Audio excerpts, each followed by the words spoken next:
Olá, meus irmãos e irmãs de Ideal Espírita, vocês amigos e amigas que nos acompanham aqui na página Estação da Luz Espírita, muitíssimo obrigado mesmo pela sua companhia. A nossa página Estação da Luz Espírita não tem fins lucrativos, o objetivo é a divulgação da doutrina espírita. E é por isso que nós reunimos aqui esta sede de matérias espíritas para que possa atender às suas necessidades, estudo, lazer, pesquisa. Você encontra aqui na nossa página Estação da Luz Espírita os livros da codificação, obras suplementares, entrevistas, palestras e os programas da Web Rádio Estação da Luz de Natal e Web Rádio Cristo Consolador de São Paulo. Ou seja, um acervo que atenda às suas necessidades, sem fins lucrativos. O objetivo é a divulgação da doutrina espírita. E agora eu convido você para nos acompanhar na reprodução de mais esse trabalho imperdível. Muito obrigado mesmo pela sua companhia e vamos juntos!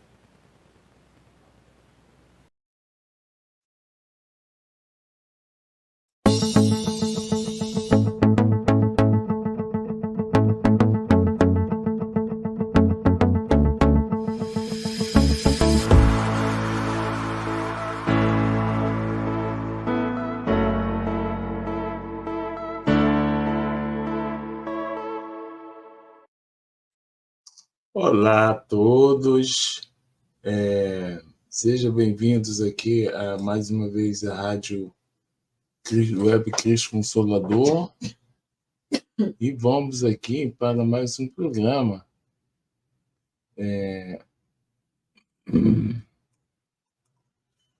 Para mais um programa Refletindo com Jesus, cujo tema será um imenso trabalho de redenção.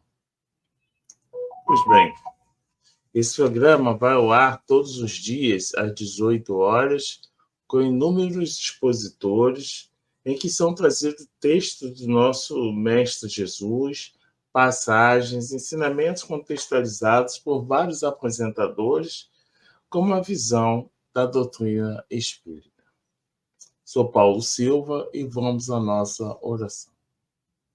Pai de infinita luz, de infinito amor, Cristo Jesus,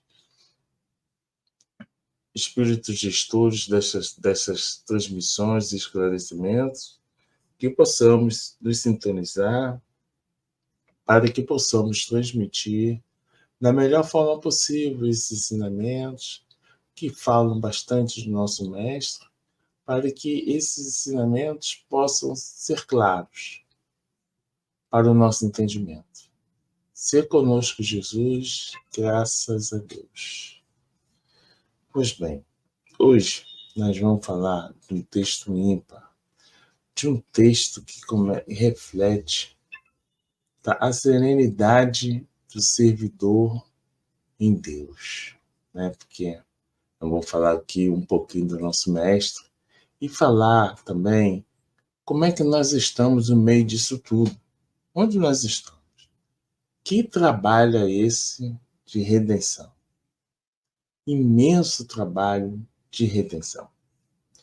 Eu vou, para auxiliar a nossa fala, vamos pegar aqui o texto de Boa Nova, o texto, o item 25, titulado A Última Ceia. Vamos lá, então. Boa noite a todos. Bem, nós já estamos indo para as datas comemorativas da Paixão do Cristo. Da Páscoa. Geralmente é 40 dias depois do Carnaval, né? Então, reunidos os discípulos em companhia de Jesus, no primeiro dia das festas da Páscoa, como outras vezes, o Mestre partiu o pão com a sua ternura costumeira. Porém, o seu olhar estava assim, meio que estranho. Apesar de sereno em todos os momentos, ele apresentava, como diz aqui Humberto de Campos, um misterioso fulgor, como se a sua alma estivesse em outros planos da existência. A gente conhece assim esses movimentos, né? Que quando você está entretido, preocupado, pensando em algo, pensando em alguma coisa, às vezes você está no lugar e não está no lugar, né? Você está conversando com as pessoas, mas você não está ali no lugar. Então, seus companheiros estavam ali comentando com a sua simplicidade os acontecimentos idos, né? Lembrando que Jesus já tinha entrado triunfalmente em Jerusalém. Mas Jesus interrompe esse colóquio festivo e fala o seguinte: amados, é chegada a hora em que se cumprirá a profecia da Escritura. Humilhado e ferido, terei de ensinar em Jerusalém a necessidade do sacrifício próprio para que não triunfe apenas uma espécie de vitória, tão passageira quanto as edificações do egoísmo ou do orgulho humano. Os homens têm aplaudido em todos os tempos as tribunas douradas, as marchas retumbantes dos exércitos que se glorificaram com os despojos sangrentos, os grandes ambiciosos que dominaram à força o espírito inquieto das multidões. Entretanto, antes dele prosseguir, será que isso já passou? Ou será que nós ainda continuamos sendo tocados, tangidos por esses apelos, por essas vitórias efêmeras, por esses brilhantes, a gente pode dizer, por esses, eu acho que a gente pode falar, espelhinhos dourados, que são, e trocamos a nossa paz, os nossos propósitos, seguindo o refulgor, o brilho desses espelhos passageiros. E que são espelhos passageiros? É tudo aquilo que afasta do Pai. Tudo aquilo que afasta do Pai. Todo esse, a gente pode dizer, ondas efêmeras que tangem a nossa consciência e que quando a gente... Mas como são ondas, elas são passageiras.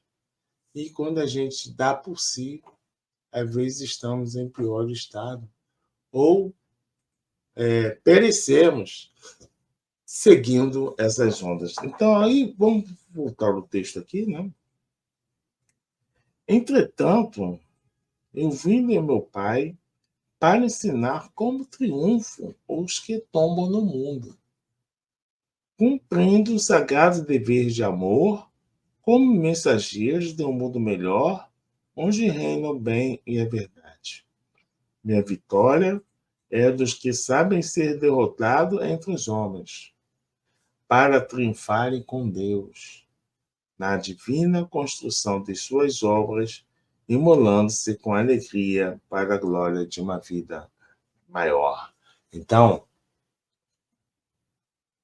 aqueles que seguem o Pai, aqueles que hoje seguem o Cristo, muitas das vezes levam vidas obscuras, vidas de sacrifício, vidas, digamos assim, duras, que não são vitoriosos no mundo. Eles não ostentam seus carrões, não ostentam as suas roupas, não ostentam, não, nem tem, né? Suas roupas de linho, suas sandálias soberbas, seu tênis, vamos dizer assim, né? Sandália. Falando do seu tênis da moda, seu sapatinho da moda, mas que estão lá no sacrifício, estão lá, muitas das vezes, portando sua lágrima secreta.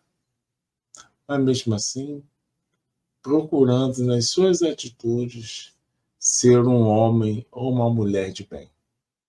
Eu acho que aí a gente começa boa noite, Zacarias. Seja muito bem-vinda, Albertina.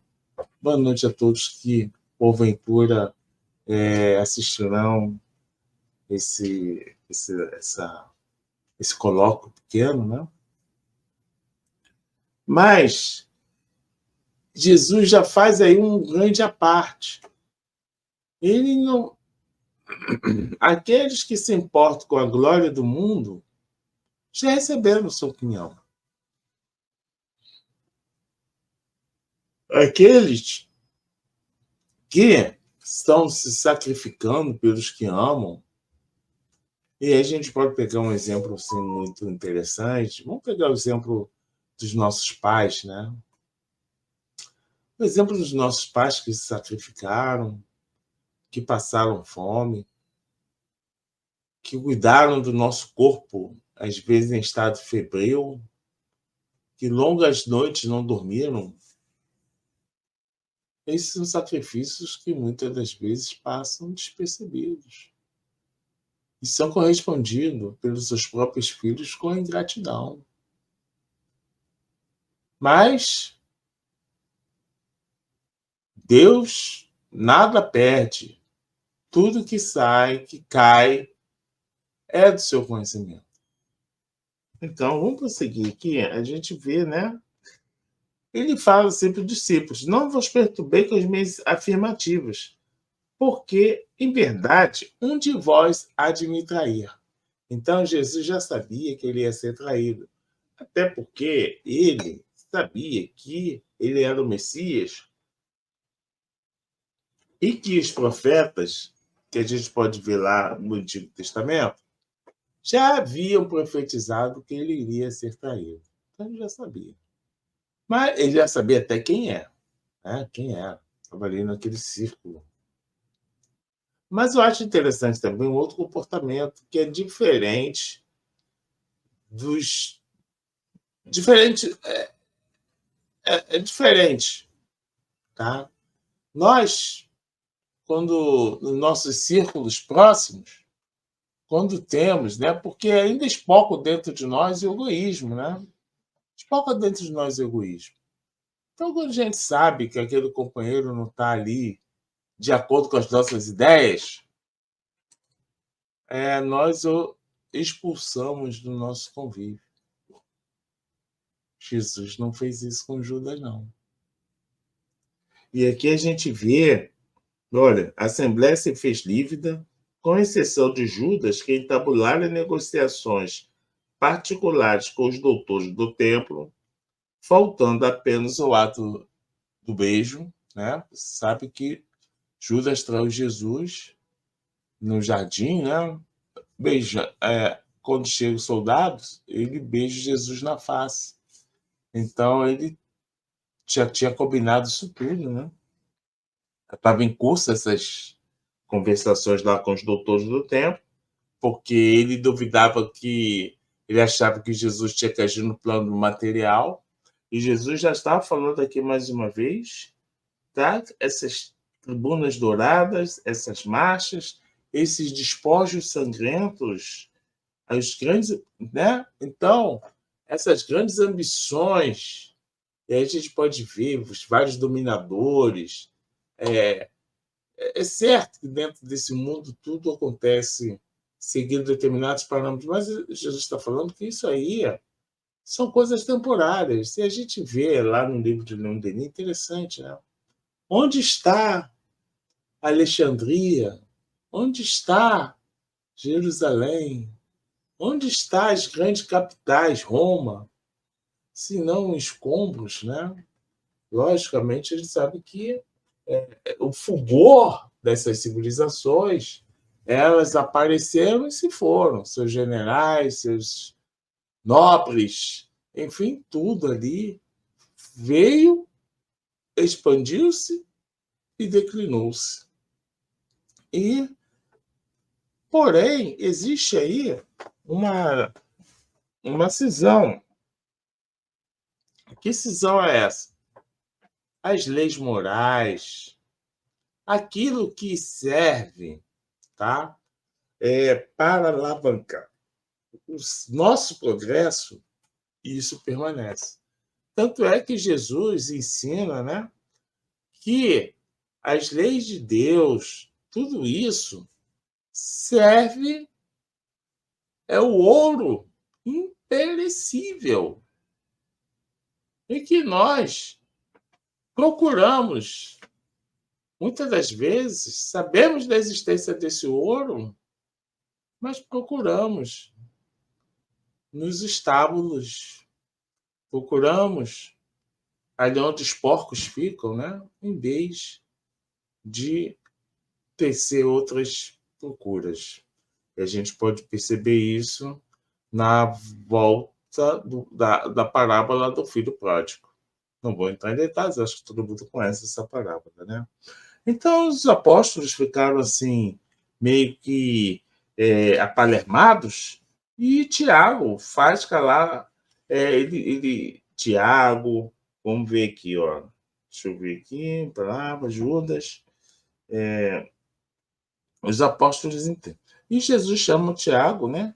Fala, Tiago, faz calar sua voz de pouca confiança na sabedoria que nos rege os destinos. Interessante essa fala de Jesus, né? Porque muitas das vezes, gente, a gente pode observar na nossa vida, a gente recebe ali um não, uma estrada fechada, um sinal de parei, pare, parei. E a gente se revolta contra o destino, mal sabedor que isso às vezes é para o nosso próprio bem.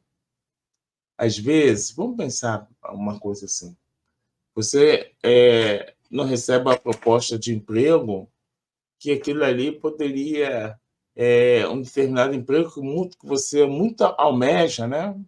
Emprego aqui que vai te dar poder material, temporal, e que às vezes isso é negado a você, que primeiro que às vezes não está no seu planejamento reencarnatório. E segundo, é que isso pode ser uma fonte de queda absurda, né? Então, às vezes, olá, Célia, tudo bem? Então, às vezes, isso pode ser para a gente uma salvação, não prosseguir, se adequar aos planos do nosso Pai. É isso que Jesus está falando aqui. Tá? Ter a confiança nos desígnios do Pai. Ainda mais nos desígnios da providência divina. Então, ele fala que o essencial é revelarmos a nossa união com Deus. Como a gente faz isso? Testemunhando a nossa fé. Então, quando tocar o clarim do testemunho, procuremos não fugir.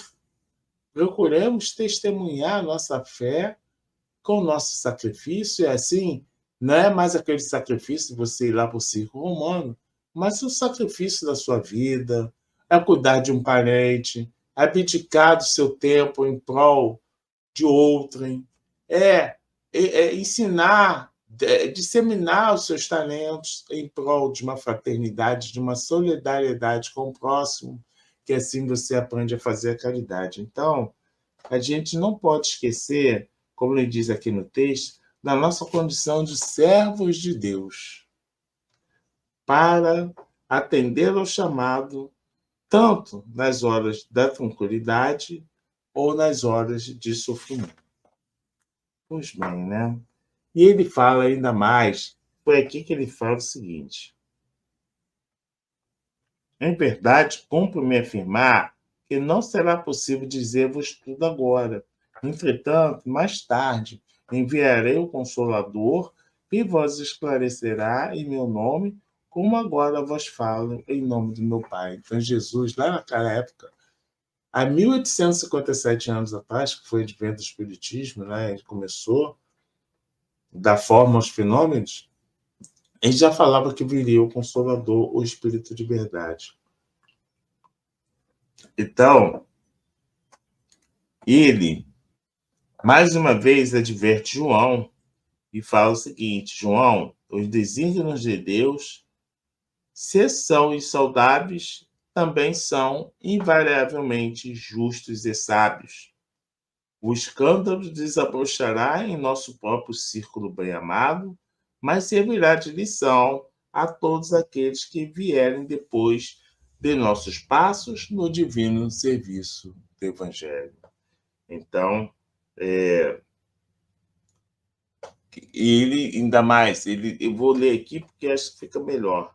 Eles compreenderão que, para atingir a porta estreita da renúncia redentora, hão de encontrar muitas vezes, o abandono, a ingratidão, o desentendimento dos seres mais queridos, e se revelará a necessidade de cada qual firmar-se no seu caminho para Deus, por mais espinhoso e sombrio que ele seja. Então, ele diz aqui que, às vezes, gente, a gente vai traçar, vai trilhar esses caminhos. A nossa família parental, muitas das vezes, não nos compreenderá. A sociedade, muitas das vezes, não compreenderá. O centro espiritual da qual nós frequentamos também não nos compreenderá. Mas aqueles que souberem aguentar e seguir o chamado divino, aí é aquela questão, triunfarão no final. Então, Jesus fala, e aí ele fala mais uma coisa, lá na Santa Ceia, né? O meu pão, quando ele corta o pão, significa o banquete do Evangelho. Este vinho é o sinal do Espírito renovador dos meus ensinamentos. Pão e vinho. O vinho é o Evangelho? Não, o pão é o Evangelho e o vinho é o Espírito renovador dos ensinamentos que nos renovam internamente. Então, cabe-se destacar que a leitura dos ensinamentos de Jesus, desculpa, eu vou tossir, é uma condição sine qua non na nossa vida. Esse exame dos ensinamentos que o nosso mestre nos legou. E ele fala o seguinte: imenso é o trabalho da redenção, é o título da nossa fala, mesmo porque tem outras ovelhas que não são deste aprisco, mas o reino nos espera com sua eternidade luminosa. Então, Jesus já está falando aqui que não era só aquele reino, ele tem todo um reino, todo um planeta para governar, e as multidões espirituais, elas se conservam e precisam ser conservadas sob uma amorosa direção. Então, o Cristo é o dirigente supremo que Deus, o Espírito mais perfeito, que Deus nos enviou na nossa terra. Mas os apóstolos, e como nós, estavam falando de coisas materiais, quem é o maior, quem é o menor, que, enfim, né, eles ainda não conseguiam compreender a dimensão do trabalho portentoso que lhe estava para ser assentado nos ombros. Porque é muito fácil a gente seguir um líder. Eu não preciso pensar. Eu vou seguir. Mas o Espiritismo, ele... uma das grandes alavancas, alicerces, é a nossa capacidade de raciocinar, de questionar. Não é ser cego, não é ser dogmático, mas raciocinar e refletir. E para provar isso, o que Jesus fez? Vendo que os apóstolos, eles estavam ali, mesmo ele tendo falado que ia ser traído, que ia acontecer aquilo com ele, que ele precisava, que estava chegando a hora do testemunho dele. Isso é uma coisa, às vezes, que é incompreensível, né? No momento, porque você pressente que vai acontecer alguma coisa com você, mas você não consegue uma solidariedade, você se sente só, na verdade. Então, ele despiu a túnica singela, cingiu-se com uma toalha em torno dos rins, né? A moda dos escravos mais íntimos, a serviço dos seus senhores, e se pôs a lavar os pés com água perfumada os seus discípulos. Seus discípulos ficaram espantados com esse gesto. Mas Jesus estava afirmando ali, tá? Que o maior será sempre aquele que se fez sinceramente o menor de todos. O maior é aquele que distribui seus talentos humildemente a serviço da humanidade, a serviço de todos. Nós precisamos nos preocupar em responder essa pergunta. Onde estou na obra do Senhor? O que eu estou fazendo na obra do Senhor? Eu estou ali comendo do pão e do vinho dos meus atos? Ou ainda persisto, não acredito e traio o Senhor como Judas, embriagado, iludido pelos prazeres do mundo? Onde é que nós estamos nisso tudo? A obra do mundo, estamos com os nossos 2 pés do mundo. Será que nós estamos caminhando? Já estamos caminhando? Porque não basta eu ler todas as obras religiosas, estudar profundamente o espiritismo, sem me transformar. Então, vamos pensar bem. Eu tenho um exemplo aqui do giz, né? Eu pego um balde, uma tigelinha de tinta e mergulho o giz. E se nós tirarmos, podemos observar que, às vezes, a tintura não atinge o cerne do giz. E é isso que nós precisamos pensar. Será que a tintura do Espiritismo, o Evangelho de Jesus, já atingiu o cerne dos nossos corações? Ou ele só está ali no aspecto exterior das nossas vidas? Às vezes eu posso pensar, só quando vem a dor, eu vou ali e rezo o nosso Pai, faço uma oração. Quando eu estou na bonança, eu esqueço disso tudo. Nós precisamos pensar que não podemos e nem conseguiremos terceirizar a nossa evolução. Não dá. É um trabalho nosso. É um trabalho que nós podemos postergar, mas teremos que solver do vinho. E é bom que esse vinho seja doce, não um vinho amargo. Então, vamos, sem delongas, traçar o caminho mais reto possível em direção ao Pai, em direção à transformação dos nossos corações. Vou ficando por aqui. Muita gratidão àqueles que conseguiram chegar até o final. Peço para que propaguem toda a programação da Rádio Cristo Consolador, né?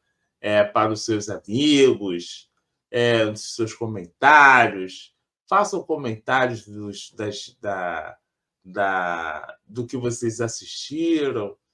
Transmitam isso, compartilhem com seus amigos. A programação aqui da Rádio Web Cristo Consolador, para que possa ser cada vez mais disseminado para todos. Isso aí, Célia. Muita melhora para você. Nós estamos aqui, oração por você. Eu acho que a Cristina tinha me falado que você passou aí por determinada patologia. Muita paz, senhores, muita luz, muita saúde e sigamos em Cristo. Graças a Deus. Chegamos ao final da nossa atividade. Muitíssimo obrigado mesmo pela sua companhia e espero você no próximo evento.